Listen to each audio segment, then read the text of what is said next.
The promise of democracy after the First War quickly crumbled in Germany.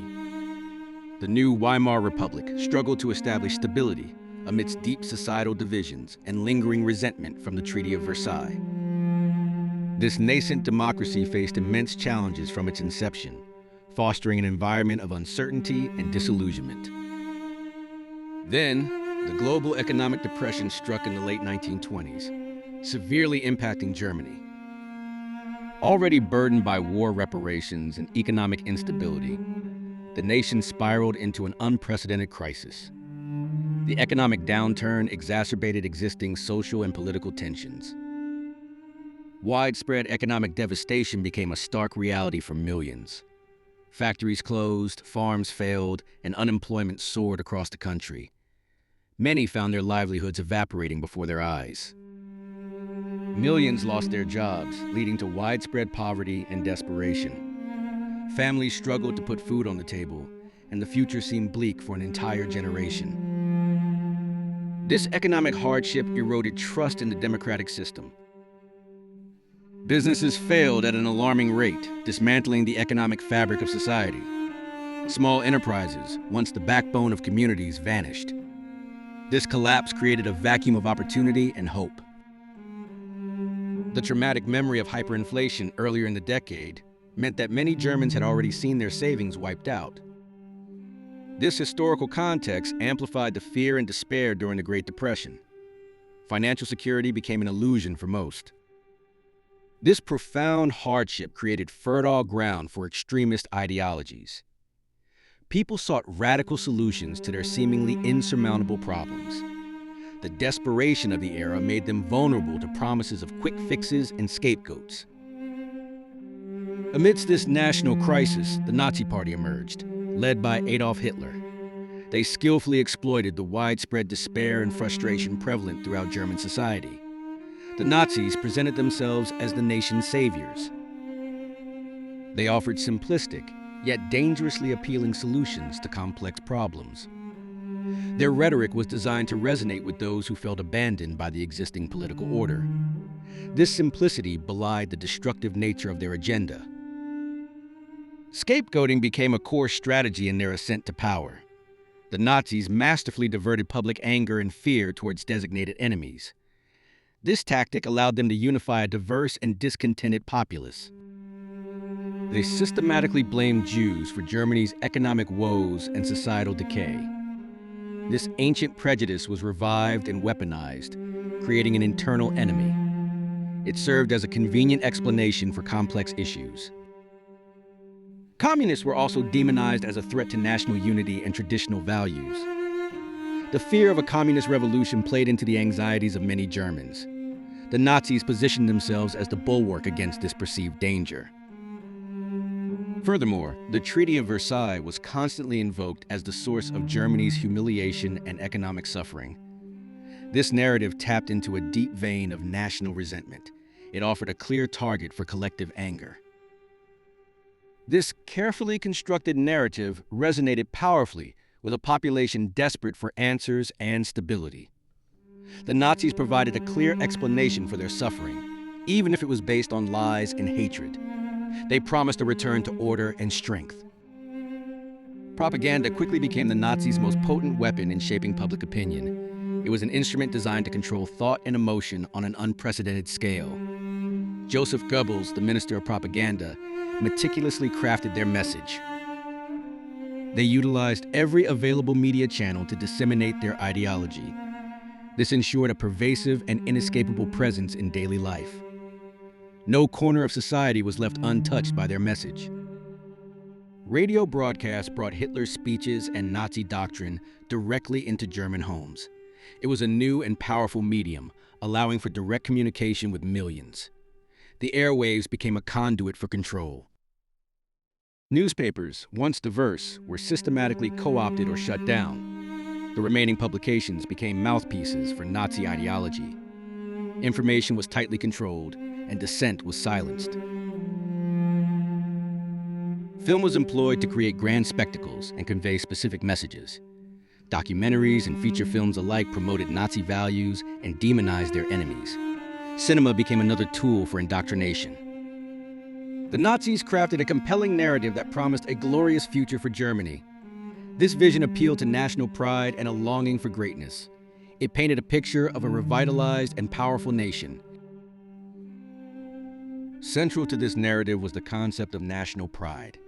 They promised to restore Germany's dignity and standing on the world stage. This appealed to a population that felt humiliated by past events. The idea of racial purity became a cornerstone of their ideology, defining who truly belonged. This divisive concept created an us versus them mentality. It fostered an illusion of shared identity based on exclusion. The message was relentless, pervasive, and carefully tailored to different societal segments. It adapted to resonate with workers, farmers, and the middle class alike. This strategic approach maximized its impact. Promises of jobs, security, and a return to German greatness were central to their appeal. These tangible benefits offered hope to a population suffering from economic hardship. They addressed immediate, pressing concerns. The promise of job security was a powerful motivator for compliance among ordinary Germans. After years of unemployment and instability, a steady income offered immense relief. It represented a return to normalcy and dignity. Nazi economic policies, often implemented through massive state spending, created employment on a large scale. This directly addressed one of the most pressing concerns of the populace. These policies fostered a sense of recovery and purpose. Massive public works projects, such as the construction of autobahns, put many back to work. These projects also served as symbols of national renewal and efficiency. They showcased the regime's capability to deliver. Rearming the military, in defiance of the Treaty of Versailles, created countless jobs in factories and recruitment. This expansion fueled industrial growth and provided employment. It also instilled a sense of national power and resurgence. Joining Nazi-affiliated organizations offered tangible pathways to livelihood and social acceptance. These groups provided not just employment opportunities, but also a sense of belonging. They integrated individuals into the regime's social fabric. Membership in the Nazi Party itself provided significant advantages, including career advancement and social status. It was often a prerequisite for certain jobs and positions of influence. This created a strong incentive to join. The Hitler Youth offered structured activities and a sense of purpose for young boys. It provided uniforms, camaraderie, and a clear role within the new society. For many, it was an appealing alternative to unemployment or aimlessness. Similarly, the League of German Girls provided organized activities and social integration for young women. It instilled Nazi values and prepared them for their prescribed roles in society. These organizations shaped the next generation. Social pressure played a crucial role in enforcing conformity across German society. Neighbors, colleagues, and even family members were subtly or overtly encouraged to conform. This collective expectation became a powerful force. Neighbors were encouraged to spy on and report any signs of dissent or disloyalty. This created an atmosphere of mutual suspicion and vigilance. Trust eroded, replaced by a pervasive sense of being watched.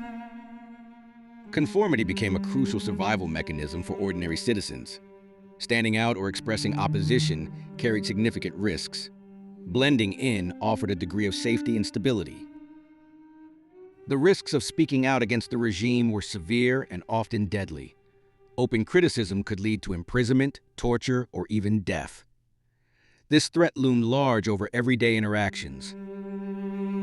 Loss of jobs was a common consequence for those deemed disloyal.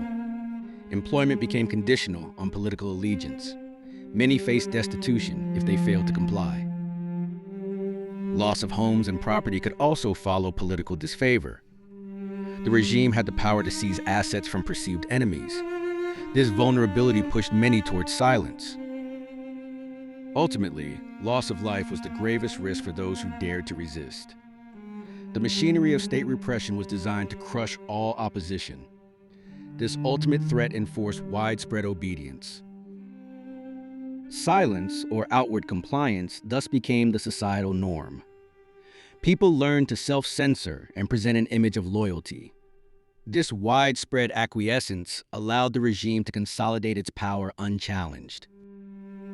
The fear of the Gestapo, the Nazi secret police, permeated every layer of society. Their ubiquitous presence and arbitrary power instilled deep terror. The Gestapo represented the unseen hand of the regime. An atmosphere of terror was meticulously created and maintained by the regime. This constant threat of reprisal kept the population in check. It discouraged any organized resistance. Arbitrary arrests and disappearances served as chilling examples of the regime's power. People could vanish without trace, their fates unknown. These incidents fostered widespread fear and obedience. The constant threat of violence ensured that few dared to openly challenge the authority. The regime demonstrated its willingness to use brutal force against anyone it deemed an enemy. This sustained an environment of fear. The combination of pervasive fear, promises of economic stability, and strong social acceptance led many to adapt or comply. For countless individuals, this was a pragmatic response to an overwhelming situation. It was a choice born of survival. Many ordinary Germans chose to look the other way when atrocities began. They focused on their personal lives and avoided confronting the darker aspects of the regime. This passive acceptance enabled further escalation. A gradual erosion of civil liberties occurred, almost unnoticed by many. Rights that were once taken for granted slowly disappeared. Each step was incrementally small, making the overall change less shocking. The escalating persecution of minorities, particularly Jews, was often met with silence. The deliberate isolation and dehumanization of Jewish people paved the way for unthinkable horrors. Public outcry was minimal or non-existent. For many, their focus remained on personal survival and protecting their own families. This instinct became a powerful force, often outweighing moral objections. The immediate well-being of loved ones took precedence. The seeds of compliance, economic hardship, persuasive propaganda, and pervasive fear, ultimately enabled unimaginable atrocities. These factors collectively eroded moral courage and critical thinking. They allowed evil to flourish. The willingness of a population to prioritize security over freedom had devastating consequences. It demonstrated how readily a society can sacrifice its values under extreme pressure. The lessons remain profoundly unsettling. The story of ordinary Germans and the rise of Nazism serves as a stark reminder of the dangers of economic instability. When basic needs are unmet, societies become vulnerable to radical solutions. Such conditions can undermine democratic foundations. It highlights the immense power of propaganda to manipulate public opinion and distort truth. A constant barrage of targeted messages can reshape perceptions of reality.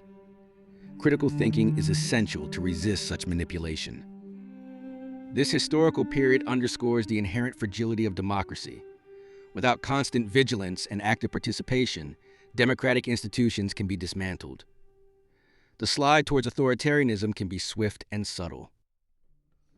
It emphasizes the crucial importance of critical thinking in evaluating information. The ability to question, analyze, and seek truth is a vital defense against demagoguery. This intellectual independence is fundamental to a free society. The narrative also stresses the enduring value of civic engagement and participation. An active, informed citizenry is the best safeguard against tyranny. Indifference can be as dangerous as overt support for oppressive regimes. Finally, this history calls for the courage to speak out against injustice, even when it is unpopular or dangerous. Moral fortitude in the face of pressure is paramount. The cost of silence can be immeasurable.